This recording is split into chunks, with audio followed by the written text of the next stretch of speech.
6, 7, 8, the same word spoken across Europe and Asia? You won't believe how connected languages really are. Welcome to Language Mysteries.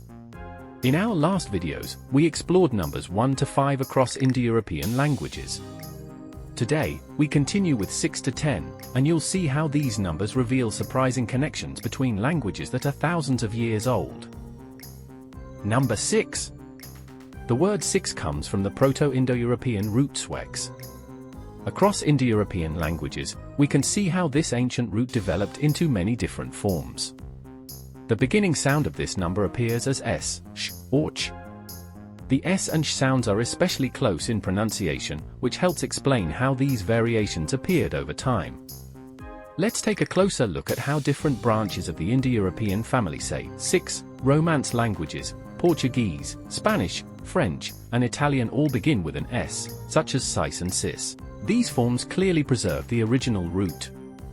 Germanic languages, words also begin with s, for example 6 in English and sex in Danish.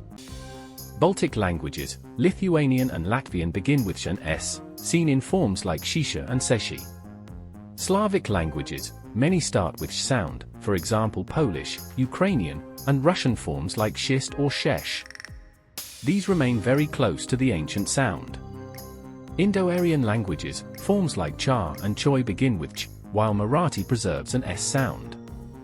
Here the original s shifted to h sound. Iranian languages, words often begin with sh, such as shash, which also reflects the Proto-Indo-European root. We can also see similar patterns in many other Indo-European languages. Overall, the word for 6 begins with s, sh, or ch sounds across the Indo-European family. Even with these small differences, all these forms still show a strong connection to the ancient Proto-Indo-European root. After 6 comes 7. The ancient Proto-Indo-European root for 7 is reconstructed as septem. Once again, we can see how Indo-European languages share remarkably similar forms. Romance languages, Portuguese, Spanish, French, and Italian have forms like seat, siat, and set.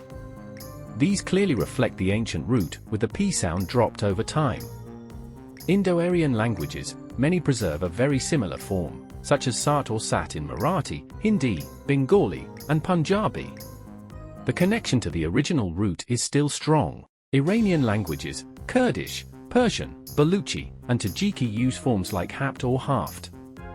These developed from the ancient root by shifting the initial s sound to h, and some languages p changed to f, but the structure remains close to septem.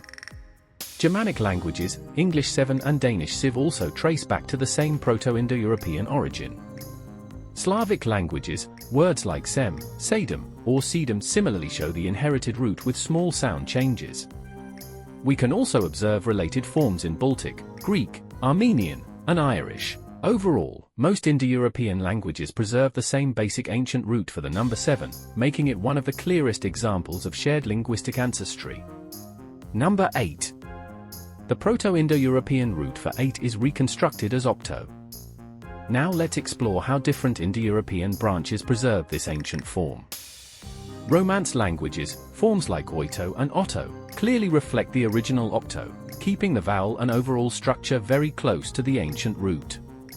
Germanic languages, words such as eight, act, or ought show how the original k sound shifted into different pronunciations, but the core structure remains recognizable. Indo-Aryan languages, in many of these languages, the k sound disappeared, yet the connection to the original form is still strong.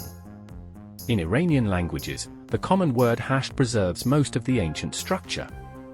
Slavic languages, forms across Slavic languages also show similar developments, keeping clear ties to the Proto-Indo-European root. And we can see similar forms in several other Indo-European languages as well. Looking across the whole Indo-European family, the word for 8 shows some variation, but the similarities remain strong. With only small sound changes, most languages still reflect the ancient root. Number 9. The Proto-Indo-European root for 9 is reconstructed as nun. Across the Indo-European family, we can see how many languages preserve this ancient form, often very closely. In different Iranian languages, forms such as na or no keep the original sound structure with original root. Indo-Aryan languages. Many languages also use forms similar to na, showing a clear connection to the ancient root. Romance languages. Words like nov and nuv remain very close to the original Proto-Indo-European pronunciation. Germanic languages. Forms such as nine in English and nun in German also reflect the ancient root with minimal changes. Also, in Slavic languages, the word for nine shows some similarities to its original root. We can also observe related forms in Baltic, Armenian, Irish, and Greek. Overall, many Indo-European languages maintain a strong connection to the ancient root for 9, showing how this number has remained surprisingly stable across thousands of years. And the final number in this video clip is 10. The root of 10 in Indo-European languages comes from dekm. Let's look at how different languages say 10. Here we can see several Indo-European languages and their forms of 10. Now let's go a bit deeper into the smaller language groups, Germanic languages. In English, German, and Danish, the words are 10, sen, and t. Here, the original d sound changed to t, with small differences at the end of each word. Indo-Aryan languages. In these languages, 10 appears as das or dus, which shows a strong connection to the ancient Indo-European root. In Kurdish, Persian, Baluchi, Tajik languages, the word is dar, which is also clearly similar to the Indo-European root. Romance languages. In Portuguese, Spanish, and French, we see des or ds, all still close in sound to dekm. Slavic languages. Most Slavic languages begin with a d sound, such as desiat, showing strong similarity to the original root. Other Indo-European languages. In Armenian it is tars, in Greek deka, in Irish de, and in Latvian and Lithuanian desmit or deshimt. As we discussed with the number 10, most languages begin with a d sound, such as de or dus, while some languages, like those in the Germanic family, start with a t sound. From 6 to 10, numbers reveal the hidden connections between languages across continents. Isn't it amazing that something as simple as a number can tell thousands of years old stories? If you loved this video, like, subscribe, and hit the bell so you won't miss the next part of our Evolution of Languages series. Comment below, which number's evolution surprised you the most?